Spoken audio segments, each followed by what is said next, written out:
Bismillahirrahmanirrahim. Assalamualaikum warahmatullahi wabarakatuh. Alhamdulillah wassalatu wassalamu ala Rasulillah wa ala alihi wa ashabihi wa man walah, amma ba'd. Anak-anak sekalian rahimani wa rahimakumullah, insyaallah kita akan melanjutkan materi pelajaran kita dari pelajaran hadis. Kita akan lanjut hadis yang berikutnya, hadis yang keempat ya. Hadis yang keempat dari kitab Al-Hudud.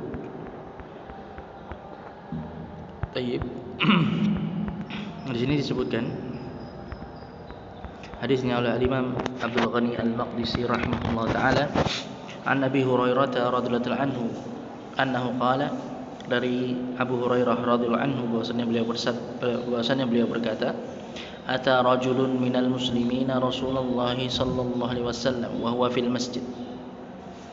Datang salah seorang dari kaum muslimin kepada Rasulullah sallallahu alaihi wasallam dalam keadaan beliau sedang berada di dalam masjid. Fanadahu, kemudian orang tersebut memanggil Rasulullah sallallahu alaihi wasallam, ya Rasulullah, inni zanaitu, wahai Rasulullah, aku telah berbuat zina. Ya, sungguhnya aku telah berbuat zina. Jadi ada seorang laki-laki mendatangi Rasulullah sallallahu alaihi wasallam ketika beliau di dalam masjid. Kemudian orang ini berkata kepada Rasulullah bahwasanya dia telah berbuat zina. Fa'arada anhu, kemudian Rasulullah SAW berpaling darinya. Beliau tidak menanggapi orang tersebut. Ya. Beliau berpaling dari orang tersebut. Fatanaha tilqa'a wajhi. Kemudian orang tadi berupaya untuk mendatangi dari arah depan beliau. Jadi berupaya untuk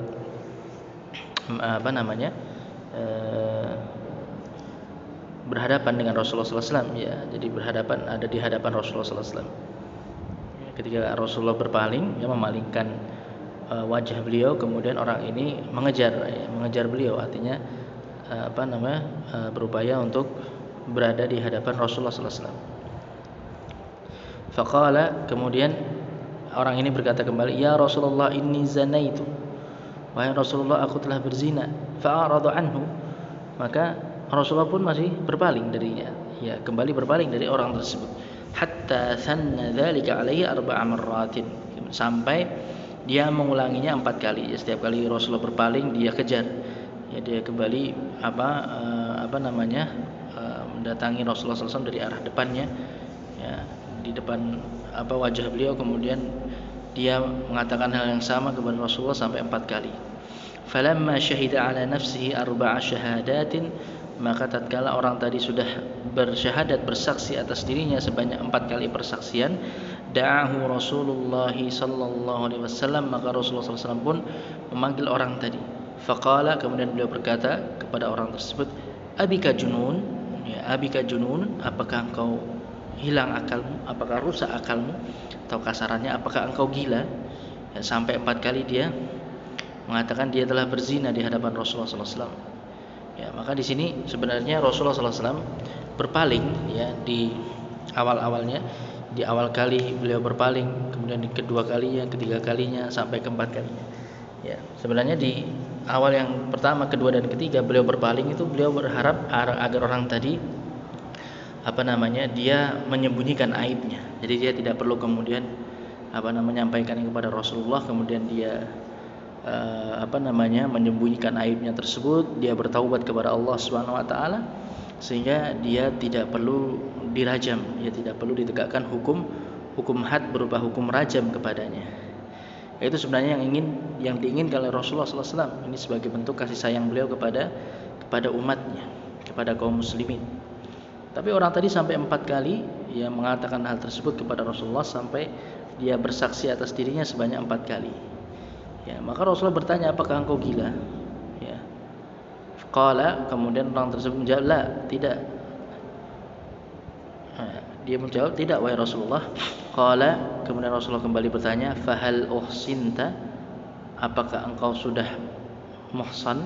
Ya, apakah engkau sudah muhsan, artinya apakah engkau sudah menikah? Sudah pernah menikah dengan pernikahan yang sah? Qala na'am, kemudian laki tadi menjawab, na'am, ya wahai Rasulullah.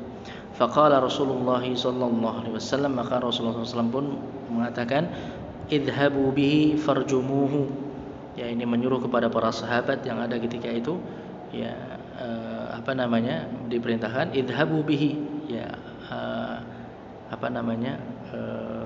pergilah kalian membawanya. Ya, pergilah kalian, para sahabat yang menyuruh beberapa sahabat, pergilah kalian membawanya, kemudian rajamlah dia.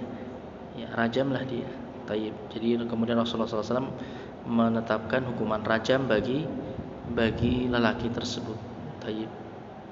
Maka qala Ibnu Syihab, kemudian Al-Imam Ibnu Syihab Az-Zuhri rahimahullah taala, perawi hadis ini mengatakan, fa akhbarani Abu Salamah ibnu Abdurrahman, ya, telah mengkabarkan kepadaku Abu Salamah ibnu Abdurrahman, annahu sami'a Jabir ibnu Abdullah yaqul, bahwasannya dia mendengar sahabat Jabir ibnu Abdullah radhiyallahu anhu mengatakan, kuntu fi man rajamahu, aku termasuk ke dalam orang-orang yang merajam orang tersebut, yang merajam laki-laki tadi. Jadi sahabat Jabir ibn Abdullah termasuk ke dalam sahabat yang menegakkan hukum rajam atas lelaki tadi. Farajamnahu bil musalla, maka kemudian kami merajamnya di musalla. Musalla di sini artinya tanah lapang, ya. Jadi musalla ini maksudnya adalah tanah lapang, ya. Jadi tanah lapang itu dinamakan sebagai musalla. Yang biasa digunakan untuk sholat Id, ya, sholat hari raya, atau sholat istisqa, ya, ketika dahulu Rasulullah SAW bersama para sahabatnya. Jadi laki tersebut dirajam di tanah lapang, ya, di wilayah di tempat yang terbuka agar bisa disaksikan, dilihat oleh kaum muslimin yang lainnya. Falamma adlaqathu alhijaratu haraba, maka tatkala, ya, lelaki tadi merasakan sakitnya dilempar batu, ya, jadi ketika batu sudah dilempar, ketika laki-laki tadi sudah dilempari batu, kemudian dia merasakan sakitnya, maka kemudian dia pun berlari, ya, ini tabiat manusia, dia berlari, ya, dia baru merasakan sakitnya kemudian dia berlari, berupaya untuk menyelamatkan diri. Fa adraknahu bil harrah, kemudian kami bisa menyusulnya di harrah, di padang pasirnya, wilayah padang pasir, ya, jadi dia lari, ya, melarikan diri, padahal tadi sebelumnya dia yang minta untuk ditegakkan hukum rajam, tapi kemudian dia lari. Kemudian dikejar oleh sahabat yang lainnya yang diperintah untuk menegakkan hukum rajam atas laki tadi. Dikejar lelaki tersebut sampai mereka bisa menyusulnya, mendapatkannya, yang menangkapnya di harrah, di wilayah padang pasir, ya. Farajamnahu, kemudian kami pun merajamnya, ya, merajam lelaki tersebut di sana. Taib. Ini hadisnya, ya, diriwayatkan oleh Imam Bukhari dan Imam Muslim. Kemudian disebutkan juga di sini ada keterangan tambahan, ar-rajulu huwa Ma'iz ibnu Malik. Laki tadi yang dirajam tadi bernama Ma'iz ibnu Malik. Ya, bernama Ma'iz ibnu Malik radhiyallahu anhu, dan dia tentunya termasuk sahabat, ya. Karena tentunya sahabat itu manusia biasa, mereka juga terjatuh ke dalam kesalahan, dalam perbuatan dosa, bahkan ada yang terjatuh ke dalam perzinahan, perbuatan zina, kemudian dirajam sampai mati. Tapi kemudian Ma'iz ibnu Malik tetaplah dia seorang sahabat, walaupun dia mati di atas hukum had, dikarenakan hukum had, hukum rajam.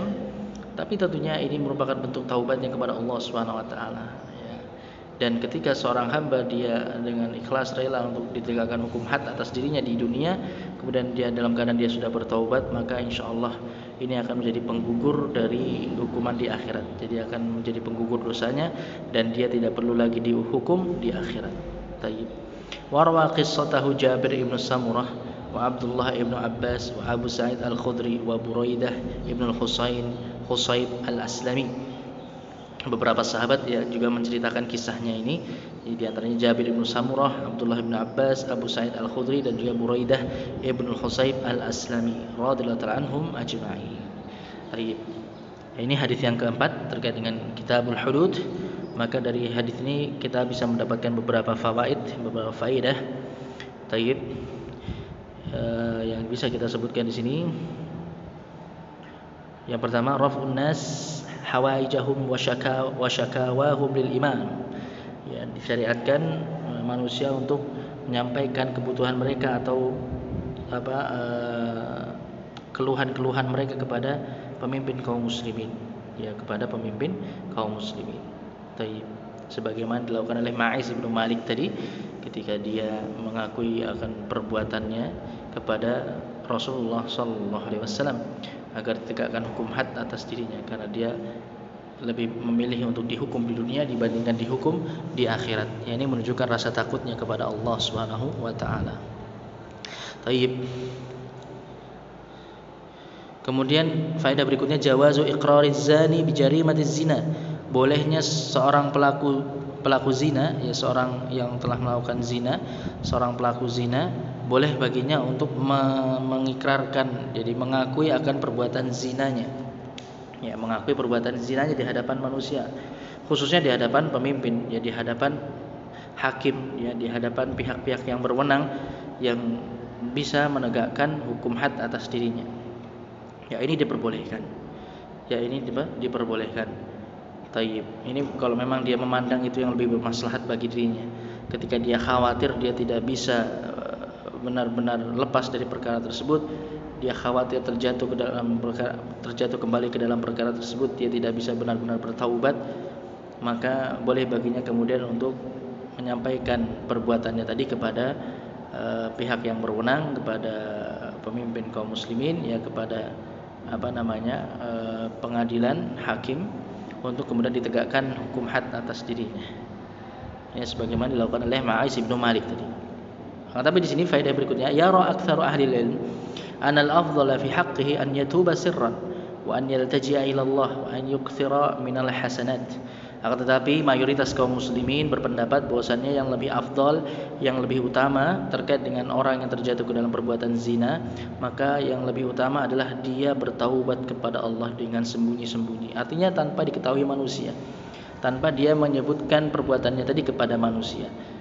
Dia bertaubat dengan taubatan yang nasuha kepada Allah Subhanahu wa taala, kemudian dia berupaya memperbaiki dirinya, kemudian dia bersandar kepada Allah Subhanahu wa taala, dia kembali kepada Allah Subhanahu wa taala, dia benar-benar berupaya untuk merubah dirinya, memperbaiki dirinya, dia berupaya untuk istiqamah di atas ketaatan, wa an yukthira minal hasanat, dan dia berupaya untuk memperbanyak amalan-amalan kebaikan, karena al hasanat yudhibnas sayyiat, ya innal hasanat yudhibnas sayyiat, karena perbuatan-perbuatan kebaikan itu akan menghapus keburukan, akan menghapus dosa-dosa. Taib. Ini pendapat mayoritas kaum muslimin. Jadi hendaknya orang yang terjatuh ke dalam perbuatan zina itu lebih utamanya ketika dia bertaubat kepada Allah Subhanahu wa taala tanpa memberitahukannya kepada orang lain. Ya, dia bertaubat kepada Allah dengan taubat nasuha, dia benar-benar bertekad untuk meninggalkannya dan tidak melakukan perbuatan tersebut kembali. Kemudian dia memperbanyak amalan-amalan soleh, dia berupaya memperbaiki dirinya. Tapi maka dengan itu insyaallah taubatnya akan diterima oleh Allah Subhanahu wa taala. Taib. Kemudian faedah yang berikutnya, al-i'tiraf marratan wahidatan la yuktafa bihi. Pengakuan yang hanya dilakukan sekali saja itu tidak cukup. Terkait dengan tadi pengakuan seorang laki-laki yang dia mengaku berzina, maka dia tadi sampai 4 kali pengakuannya, bahkan dia sampai bersumpah sebanyak 4 kali, bersaksi atas dirinya sebanyak 4 kali. Jadi kalau sekali saja itu tidak cukup. Ini menurut pendapat mayoritas ulama, ya, mendapat sebagian ulama berpendapat bahwasanya tidak cukup hanya 1 kali pengakuan. Jadi harus 4 kali pengakuan, harus 4 kali persaksian. Ya, ini terkait dengan seorang yang dia mengakui bahwasanya dia terjatuh dalam perbuatan zina. Ya. Ini dikiaskan atas seseorang yang melihat orang yang berzina, yaitu seseorang yang menuduh seseorang terjatuh dalam perbuatan zina, maka dia wajib mendatangkan empat saksi yang melihat secara langsung perbuatan tersebut. Tayyib. Maka sebagian ulama berpendapat itu harus dia bersaksi sebanyak 4 kali. Kalau dia mengakui dirinya sendiri, ya dia sendiri yang mengaku telah berzina, maka dia harus bersaksi sebanyak 4 kali sebagaimana yang dilakukan oleh Ma'is ibnu Malik radhiyallahu anhu tadi. Tayyib. Kemudian faedah berikutnya, al-iqrar bil jara'im wal hudud la budda fihi min at-tasrih. Pengakuan terhadap perbuatan pidana, ya perkara-perkara pidana, pelanggaran-pelanggaran yang itu berkonsekuensi adanya hukuman had, maka itu harus dilakukan secara tasrih, secara terang-terangan, artinya secara jelas. Tidak boleh ada kalimat-kalimat yang tidak jelas ya. Jadi harus benar-benar jelas dia mengakuinya. Saya telah berzina misalnya. Saya telah berzina dengan fulanah misalnya. Ya. Kemudian dia mungkin dia tekankan dia tekankan lagi ya dengan sumpah.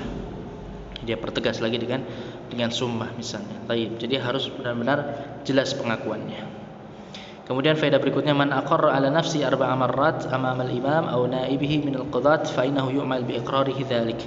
Barang siapa yang telah mengakui kesalahannya sendiri, perbuatannya sendiri sebanyak 4 kali di depan imam, di hadapan imam ya, pemimpin kaum muslimin atau yang perwakilannya ya, dari para hakim ya, orang-orang yang ada di mahkamah, maka dengan kemudian perkaranya dilaksanakan sebagaimana pengakuannya tadi ya. Maka pengakuannya tadi diterima dan kemudian ditetapkan konsekuensi dari pengakuannya tadi. Baik. Kemudian faedah yang berikutnya, al-ihsan mu'athirun fi hadhil uqubat. Ya, bahwasanya terkait dengan hukum rajam ini di sana harus ada terpenuhi syarat al-ihsan. Artinya orang yang dirajam tadi dia harus keadaannya sudah muhsan atau muhsanah. Kalau laki-laki dia sudah muhsan, dia sudah pernah menikah dengan pernikahan yang sah. Kalau seorang wanita dia juga pernah menikah dengan pernikahan yang sah dan sudah pernah melakukan hubungan suami istri dengan pasangannya yang sah. Ya, ini syaratnya harus ada al-ihsan, baru kemudian ditegakkan hukum rajam. Kalau seandainya belum terpenuhi ihsan, ya laki-laki tersebut belum muhsan maupun wanitanya belum muhsanah, maka hukumannya adalah hukum cambuk 100 kali dan diasingkan selama setahun. Ini bagi orang yang merdeka. Adapun bagi budak kemarin kita sebutkan itu setengahnya atau separuhnya, yaitu 5 kali hukum cambuk tanpa diasingkan selama 1 tahun. Tayyib. Nah, kemudian faedah yang terakhir, wa akhadha al-jumhur min al-hadits annahu la yusra' ma'a rajmi zani al-jild. Para jumhur ulama, mayoritas ulama berpendapat bahwasannya tidak disyariatkan ditegakkannya hukum rajam dibarengi dengan hukuman cambuk. Ya, jadi kalau sudah dirajam ya sudah tidak perlu dihukum cambuk ya. Kalau hukumannya itu rajam ya sudah, hukum cambuk itu ditiadakan. Ya, jadi salah satu-satu. Ya, kalau dia muhsan berarti hukum rajam, tapi kalau dia belum muhsan maka hukum cambuk. Tidak boleh kemudian digabungkan antara keduanya. Wallahu a'lam bishawab. Tayyib, ini apa yang bisa kita pelajari pada halaqah hari ini terkait dengan hadis yang keempat dari Kitabul Hudud. Insyaallah nanti untuk hadis-hadis berikutnya kita lanjutkan pada halaqah selanjutnya. Alhamdulillahirabbil alamin wa sallallahu wasallam ala nabiyyina Muhammadin wa ala alihi wa ashabihi ajma'in. Subhanakallahumma bihamdik asyhadu an la ilaha illa anta astaghfiruka wa atubu ilaik. Assalamualaikum warahmatullahi wabarakatuh.